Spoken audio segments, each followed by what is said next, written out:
Soalnya Pak Presiden, kalau kita tercolok sedikit, ini langsung ucap dia. Nah, itu kebiasaan tuh. Makanya diturunkan pemahaman begini untuk kita merubah kebiasaan kita. Makanya kita mendekatkan diri kepada Allah. Karena Allah itu tidak memiliki kebiasaan-kebiasaan kayak manusia. Nah, itu sebenarnya hanya untuk kita merubah kebiasaan.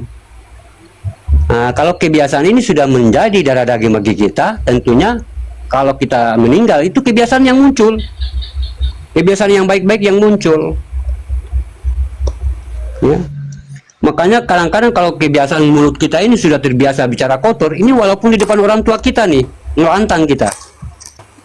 Ya, langsung ngomong itu ya. Walaupun kita jaga ucapan kita, tapi kalau saat marah, saat kita terciduk, ya, ini langsung keluar begitu saja spontan gitu. Karena sudah menjadi kebiasaan. Ya. Nah, makanya anak-anak kita itu kita biasakan dengan bicara yang baik-baik, ya. Nah, karena nanti dia akan biasa, walaupun dia bicara dengan orang tuanya, dia tetap akan memaki. Nah, gitu sahabat beriman. Makanya turunnya pemahaman begini untuk kita merubah kebiasaan. Ya, siapa yang merekam, itulah kerjanya Anfas. Ya, Anfas merekam semua tuh, ya. Karena Anfas ini yang menggerakkan jantung sehingga manusia ini mampu, ya, beraktivitas, ya. Amin. Nah, dia juga sebagai perisai manusia tuh, Anfas tuh. Nah, kalau dia sudah menjadi kebiasaan dalam diri kita, Anfas ini, ya, sebutan apa yang kita amalkan, ya, kalau dia sudah menjadi kebiasaan seperti Subhanallah, nanti ada hadas tuh, ya, Anfas itu keluar dengan Subhanallahnya, dia tangkis tuh hadas. Ya, karena kita sudah terbiasa Subhanallah, Subhanallah, Subhanallah, ya tangkis tuh. Nah, itu yang bawa tuh Anfas, ya, makom apa? Batin Anfas. Makanya Allah itu maha baik bagi diri kita, ya, maha pelindung bagi diri kita, ya, maha sandaran bagi seluruh umat manusia, ya. Tiada yang lebih dahsyat, tiada yang lebih besar selain pada dirinya kita kembali. Makanya nggak bisa kita batasi kekuasaan Allah itu. Kalau kita yakin Allah itu maha segalanya, ya harus hadirkan bahwa Allah itu maha segalanya, ya. Masya Allah. Maha segalanya, maha menyelamatkan, ya, semua. Nah, tadi ya, zikir batin, alif, taharu total, taharu makom, zikir tunggal. Pakai dulu itu yang 4, mungkin antara salah satu bisa dipakai. Kalau kita ada masalah dengan kerjaan atau masalah dengan usaha mungkin bangkrut, ini zikir batin alif. Ya, kita pakai dulu zikir batin alif tiap malam, ya. Tapi jangan kita lupa baca Al-Fatihah terakhir dengan kita sujud bersyukur kepada Allah. Besok malam lagi, ya. Nah, nanti besok malam lagi. Yang penting di situ, ya, yang penting di situ satu kuncinya, ya. Jangan kita atur-atur dan jangan kita nongol di situ, ya. Kita pandangi pandangan kita, ya, pandangi di mata, pandangi itu apa, pandangan kita pandangi dengan kita menutup mata, ya. Ini kita memandang mata kita nih, ya, dengan pandangan itu, pandang betul-betul sampai kita merasa tidak merasa memiliki. Pas tidak merasa memiliki baru kita mulai, ya. Itu dikatakan sudah dihalalkan tuh, mulai dah kamu katanya, ya. Tentunya dengan adabnya, tentunya dengan duduk tahiyat akhir, ya. Nah, makanya adab itu yang duluan dilihat itu sama malaikat. Oh, adabnya aku udah tahu nih. Seperti kita lagi jalan, saya mau ke rumah ini. Nah, kalau saya memasuki blok ini, blok A, orang itu udah tahu. Oh, berarti dia akan masuk di RT ini itu. Ya, kalau dia masuk blok B, berarti dia nanti di lorong RT ini. Nah, begitupun juga malaikat pandang kita. Oh, duduknya caranya begini, berarti dia zikir. Oh, duduknya begini, oh berarti dia bertasbih. Oh, duduknya begini, berarti dia bertakarub. Ya, macam-macam, beruzlah, pokoknya macam-macam dah, ya. Dilihat dari duduk kita. Em, Tidak bisa duduk bersila ya, tidak bisa duduk bersila atau duduk tahiyat awal, nggak bisa. Ya, tahiyat akhir, semua harus butuh munajat. Semua harus butuh adab, karena adab yang mengatur jalannya ilmu. Ya, kalau kita berilmu tapi tidak memiliki adab, itu sama halnya kita minum obat ini tidak memperhatikan resep di botolnya ya. Ada tulisan resep di botolnya, ya kita nggak baca itu ini obat apa kita minum aja gitu. Akhirnya kita teler. Padahal obatnya obat ngantuk. Taunya tadi kita cuma taunya obat ini. Makanya begitu juga kita berzikir. Kadang-kadang kita gabungin dengan duduk bersila. Ya, kita tidak tahu makomnya entah kemana. Makanya bingung di situ malaikat. Ini gimana? Ini katanya. Ya. Jadi apapun yang dikeluarkan, ya, artinya sebagai peraturan-peraturan dalam zikir oleh para wali-wali kita, itu tentunya wali kita sudah mengetahuinya dan sudah merasakannya. Makanya dia menjadikan satu artinya pemahaman atau diijazahkan ya kepada yang lain-lain untuk pakai, karena mereka para wali-wali itu sudah memakainya dan memang begitu caranya. Sama halnya juga dengan zikir kulima ya, ini juga zikir kulima. Zikir kulima ini sering dipakai para wali-wali ya, dikatakan zikir kulimahnya Allah atau dikatakan zikir kun ya. Dia cuma hanya mengatakan la ilaha illallah, la ilaha illallah, sampai dia tidak merasa dirinya yang duduk di situ, baru dia memandang tubuhnya dengan mengatakan akan kulitku ya. Tapi kalau belum merasa dirinya di situ yang duduk ya, tapi kalau dia masih merasa dirinya yang duduk di situ, tidak boleh kita membuka mata dan kita menyebut akan kulitku ya. Ya, la ilaha illallah, sampai kita tidak merasa memiliki di situ yang duduk, baru kita memandang diri kita dengan menyebut akan kulitku. Itu juga mujarab tuh ya, itu dikatakan duduk di kulimahnya Allah yang sering dipakai para wali-wali dulu ya. Ini juga dipakai sama paman-paman saya ya. Itu keluarga-keluarga saya juga dipakai ya. Ini juga sangat mujarab ya. Biar apa, fungsinya apa, kelebihannya apa? Hajat itu cepat juga ya, hajat juga cepat. Apa yang kita inginkan cepat juga. Gitu cepat. Tapi kalau memang dia sudah terbentuk dalam diri kita, zikir itu hanya walaupun, makanya para wali-wali itu dulu itu pegang kayu aja, itu pegang apa namanya, batu, itu udah jadi emas. Cuma mereka tidak begitu ya, tidak membuat kun fayakunnya sendiri. Ya, dia hanya bagaimana dengan artinya terserah Allah dah. Kalau mau hidup saya begini ya terserah Allah lah. Padahal wali itu kalau dia mau pengen kaya bisa aja ya, pegang aja apapun dia sudah jadi. Mau pegang daun jadi uang, mau pegang emas jadi emas, mau pegang batu jadi emas. Itu wali itu. Cuma mereka itu hidup dengan kun fayakunnya Allah. Dia tidak bisa mengatur dengan kun fayakunnya sendiri. Contohnya saya bisa menjadikan batu menjadi emas. Saya tidak bisa, walaupun saya tahu, tapi saya tidak bisa melakukannya. Harus dengan ketentuan Allah.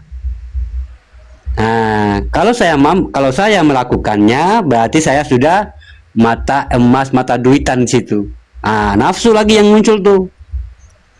Ya, nafsu lagi. Kadang-kadang orang pakai, oh ini bisa jadi emas nih, mending bikin banyak-banyak nih. 1 kilo 2 kilo lumayan. Ya 100 M. Ya. Tapi wali-wali tidak mau gitu, nggak mau. Dia nggak mau dengan kun fayakunnya sendiri. Hidupnya dengan ketentuan Allah. Jadi walaupun sederhana itu mereka ya begitu aja gitu ya. Hidup dengan sederhana, dengan bersyukur itu aja. Padahal mereka itu mampu ya membuat meminta apapun yang mereka mau kepada Allah. Ya, itu wali itu. Ya, nah, jadi para wali-wali itu bukan berarti mereka itu miskin ya, tapi mereka itu kaya di hadapan mata Allah. Makanya kalau orang sudah sampai pada titik pertemuan dengan Allah, itu ambisi, egois itu langsung menurun. Ya, yang tadinya saya mau pengen kaya, punya rumah gede, tapi setelah mengenal Allah, ya seakan-akan kenikmatan untuk mencari rumah gede itu hilang, karena dia sudah terlalu nikmat dengan Allah. Ya, nah, sehingga dia sudah muncul, dia lebih senang, lebih nyaman kepada Allah daripada untuk dia mencari untuk kenyamanan dunia. Nah, makanya tidak sampai itu harapan dia ke sana. Putus dengan dia hanya putus kepada Allah. Nah, gitu sahabat beriman. Ya, kadang-kadang itu saya mau pengen punya mobil 2, tapi kalau kita sudah berjalan di jalannya Allah, sudah kita bertemu dengan Allah, itu langsung ingatan kita punya mobil, punya ini langsung hilang. Ya, artinya kenikmatan bertemunya dengan Allah ini, dia akan mengalahkan segala kenikmatan di dunia. Nah, makanya mereka udah lihat itu yang di luar-luar itu udah nggak bernafsu gitu. Ya, itu apa gitu. Ya, karena sudah ada, sama halnya kita lagi disediakan makanan enak di depan kita, sudah ada yang enak, kenapa pula cari yang tidak enak di luar itu? Ya, sedangkan di depan saya sudah ada yang lezat-lezat. Begitu sahabat beriman ya.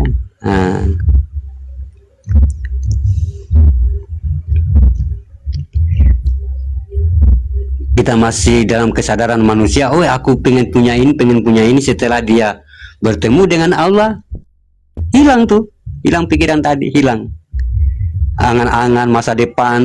Masa depan ini rupanya jebakan ya. Iya, jebakan untuk dia menggulingkan manusia lupa dengan Tuhannya. Ya, kita hanya sibuk mencari masa depan. Ya, padahal masa depannya manusia itu tidak ada ya. Semua hanya menuju kepada kubur.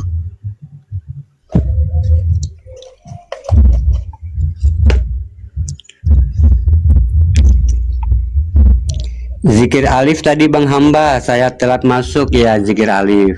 Ya. Nah, zikir alif pertama ya Umi ya. Kan ada rekodnya Casanova. Oh iya, nanti direkor ya. Ada rekodnya, nanti tak bagi. Ya. Nah, jadi sahabat beriman ya. Nah, makanya kalau orang-orang yang sudah sampai kepada Allah itu luar biasa. Nah, lalu Allah berkata di situ, nikmat apa lagi yang aku dustakan ya hambaku? Udah nggak ada nikmat dah. Ya, cuma kita hanya cukup nyaman kepada Allah tuh. Apalagi yang mau dikeluhkan udah nggak ada. Ya, kita sudah nyaman dengan pemilik surga, ya, nyaman dengan pemilik kenikmatan, nyaman dengan pemilik kasih sayang, nyaman semuanya.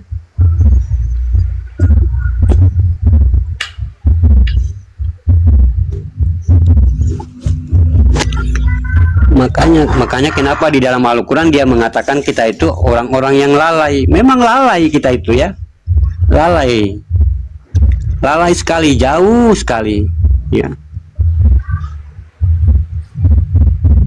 Barang siapa yang tidak mengenal diriku, itulah orang-orang yang lalai. Memang lalai, karena kita apa? Karena kenikmatan yang besar itu, yang luar biasa itu, atau dikatakan perjumpaan, kita abaikan ya. Dan kenikmatan yang kecil yang tidak ada artinya kita cari-cari. Ya, bisa sahabat beriman, tapi kita jangan memberatkan salah satunya, ya.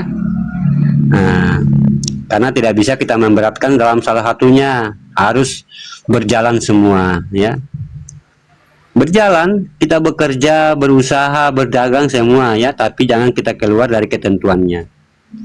Ya, selalu senantiasa kita hadirkan Allah itu dalam diri kita.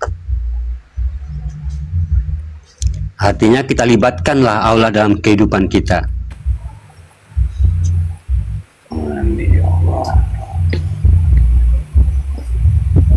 Amin. Jangan ada rasa keraguan-raguan ya.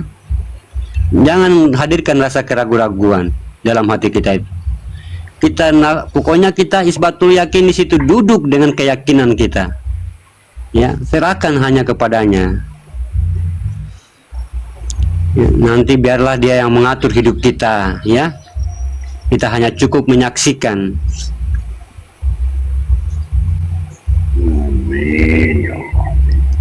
Amin, amin, amin.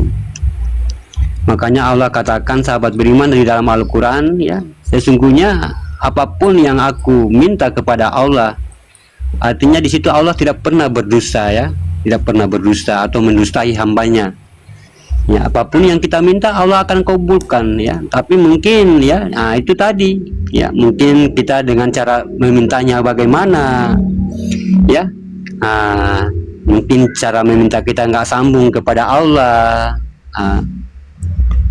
Ya, jadi setiap kita berdoa itu kita ambil wajah, ya, ambil wajah kita tuh, ya, ambil wajah kita, ambil masuk ke dalam, ya. Nah di situ Allah yang berdoa tuh. Allah yang berdoa dan akan Tuhan yang mengaminkan. Udah sampai ke bawah ke dalam, dalam wujud, baru kita mengatakan amin, ya. Amin itu diriku katanya. Nah itu Allah yang berdoa, Tuhan yang mengaminkan. Sampailah hajat kita tuh, ya. Jangan lupa kita hadirkan dengan diri kita, bukan diri kita ini, ya, wajah kita itu kita hadirkan.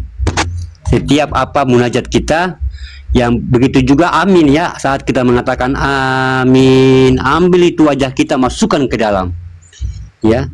Antar dia rasa itu yang mengantar, ya, rasa itu yang mengantar ke dalam. Amin. Mak, saya mau berangkat kerja. Amin.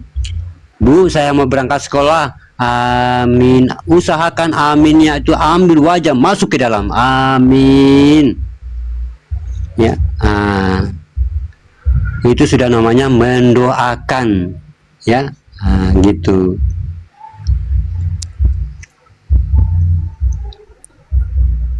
Itu sama halnya kita mendoakan anak kita, mendoakan suami kita, mendoakan istri kita, dengan hanya cukup kita mengatakan amin. Ya. Mas, saya mau berangkat kerja, ya, hati-hati di jalan. Amin.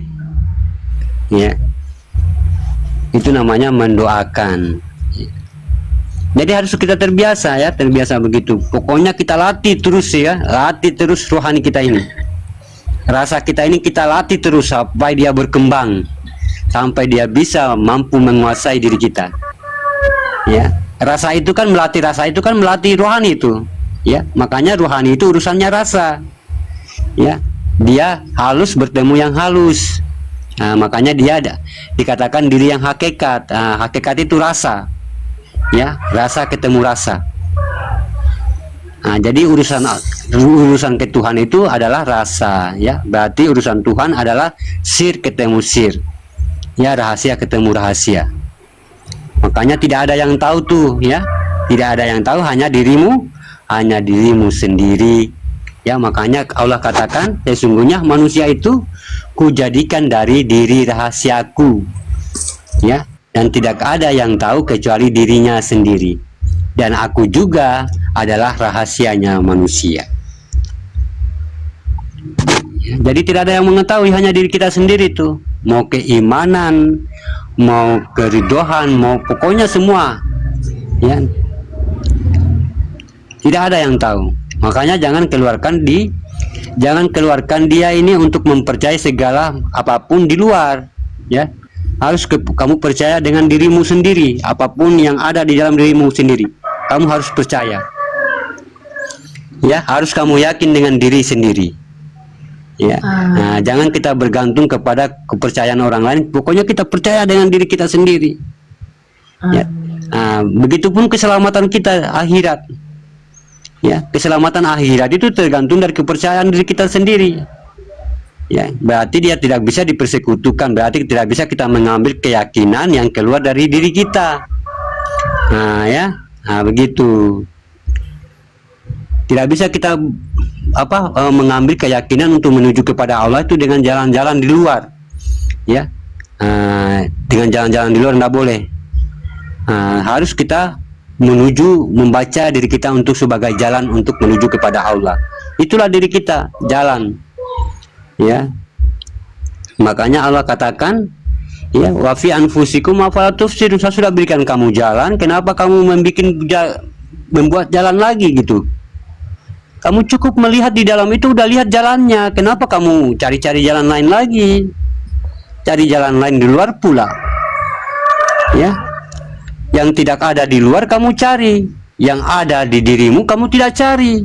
Apakah kamu tidak melihat, katanya? Apa kamu tidak memperhatikan?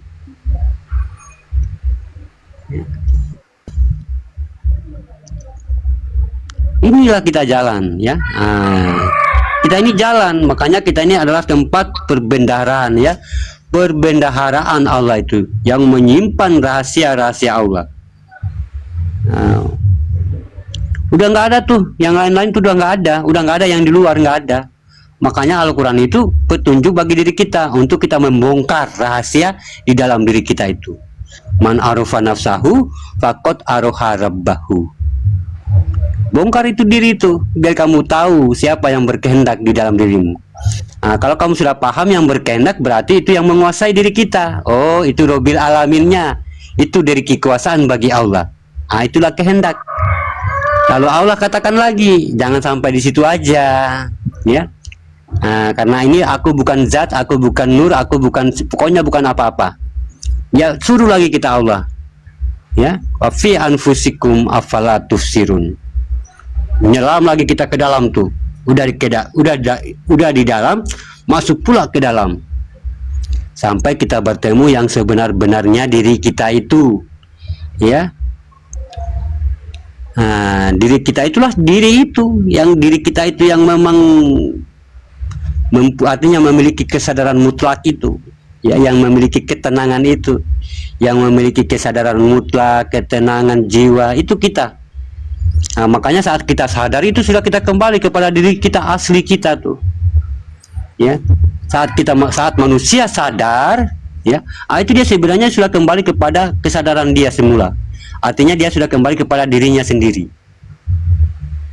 Itu sadar. Makanya kita ini selama ini nggak sadar itu kita, ya, nggak sadar, ya. Kita ini selama ini hidup nggak sadar kita, makanya kita itu jauh sekali tersesat jalannya, karena kita nggak sadar. Gergaji sini, gergaji sana, asal jalan, asal sana, nggak sadar. Apa yang membuat kita nggak sadar? Kita masih ada rasa kebencian sama orang, masih ada rasa iri sama orang, ya, masih ada rasa sombong sama orang lain. Itu tidak sadar kita tuh.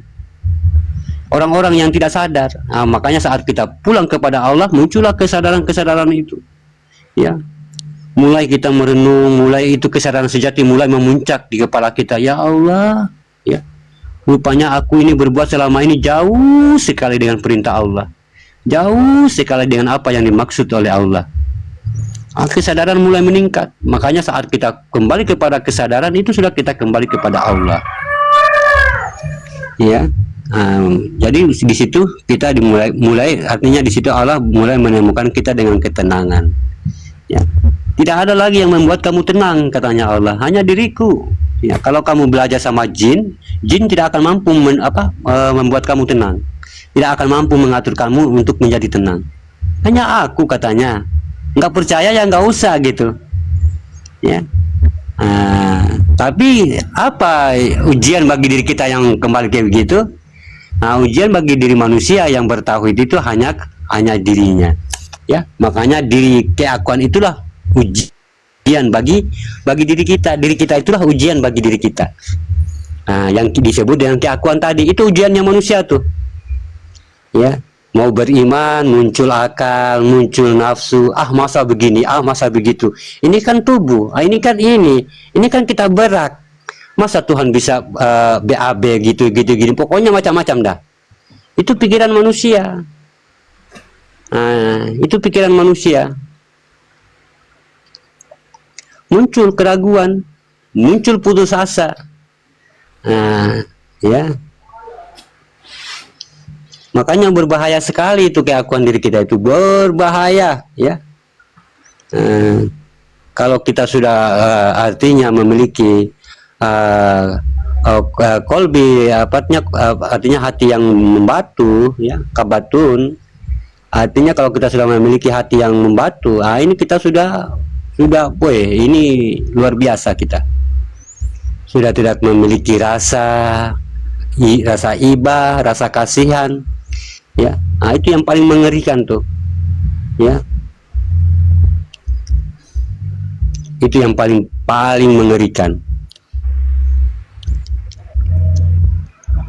Ada satu jasad yang memiliki nyawa tapi tidak memiliki rasa. Ini yang paling kejam, yang paling mengerikan di dunia ya. Makanya orang-orang begini mudah sekali ya, mudah sekali menghilangkan nyawa orang, mudah sekali mencaci orang lain, mudah sekali sombong kepada orang lain, mudah sekali iri kepada orang lain ya. Karena apa? Memang udah nggak ada hati, udah mati hatinya di situ, tertutup, dia tertutup ya.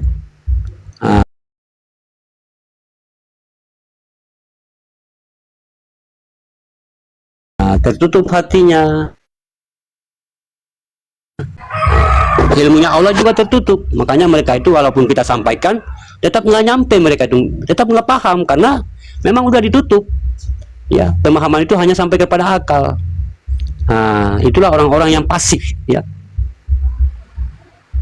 nggak sampai di hati mereka. Karena apa? Hati mereka udah ditutup. Inilah orang-orang yang di alam kubur.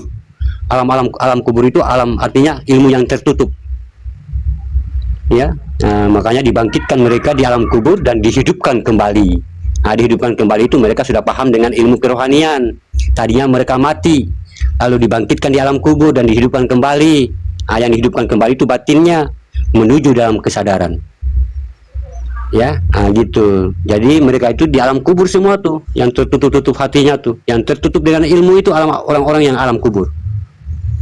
Kubro itu tertutup ya. Kalau alam itu kan ilmu ya. Kita ini alam, kita ini ilmu.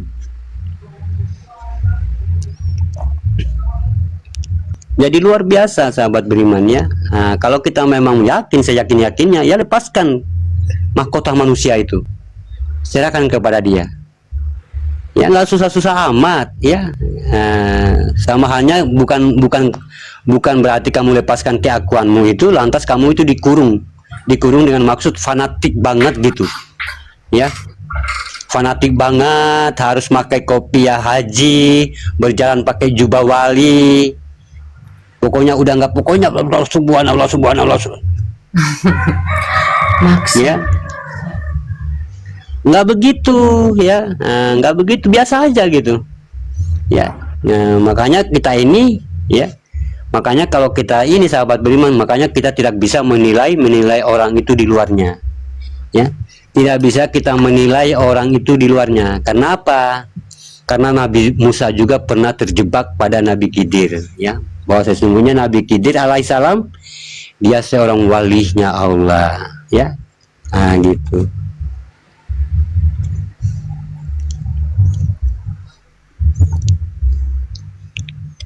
Karena apa? Allah itu kan nggak mandang jubah kita ya. Lalu kenapa dengan nabi-nabi dulu kita itu pakai? Ya memang begitu ya. Kalau bagian Arab itu memang begitu pakaiannya ya.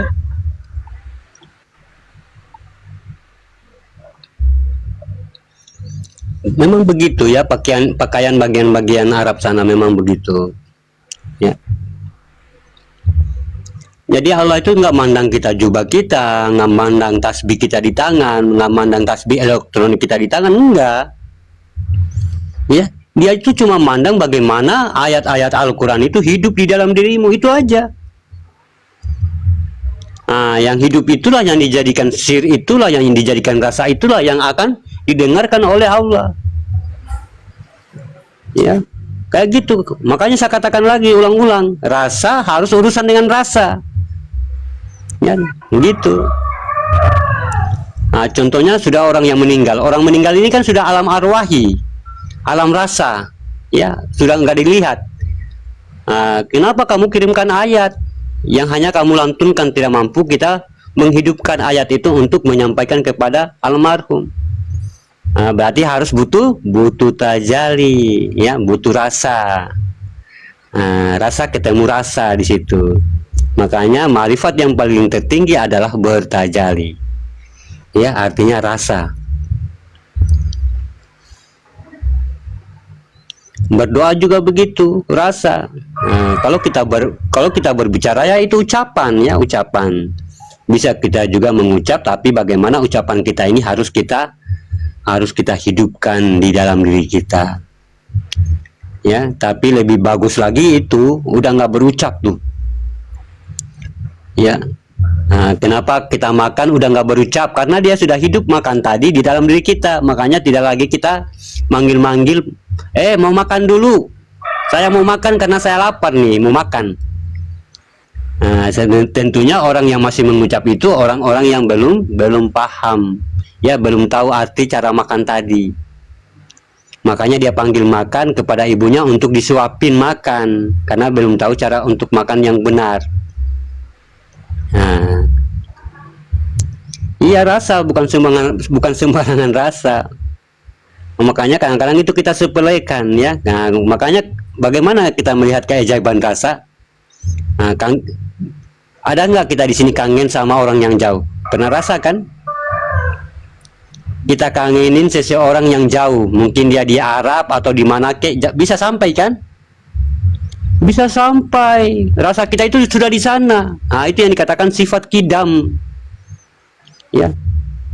Kalau rasa tidak di sana, kita tidak mungkin ada rasa kangen. Nggak mungkin kita merasa rindu. Kalau rasa itu kita nggak sampai ke sana. Makanya kalau orang tua-tua bilang, kalau kamu merindukan seseorang, orang itu juga merindukan kamu. Ya, gitu. Karena rasa kita sudah sampai ke sana. Ya.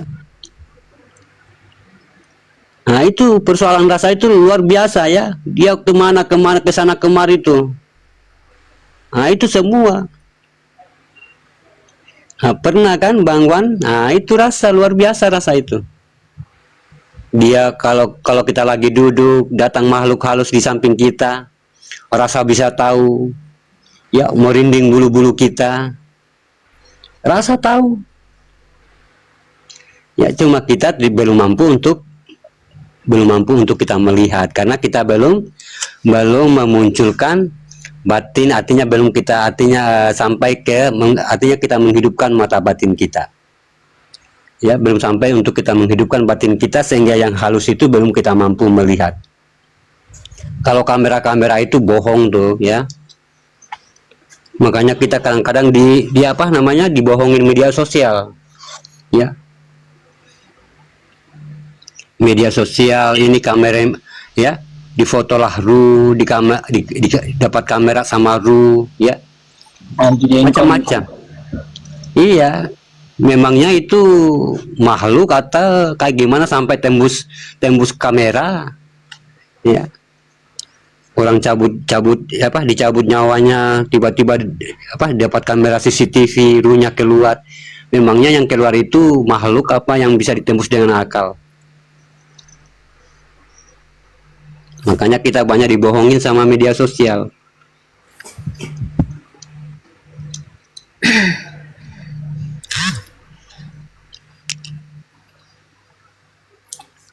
Subhanallah. Udah connect, nyambung, ya, Masya Allah, ya. Makanya kita di sini jangan kita memaksakan. Lama-lama hati kita itu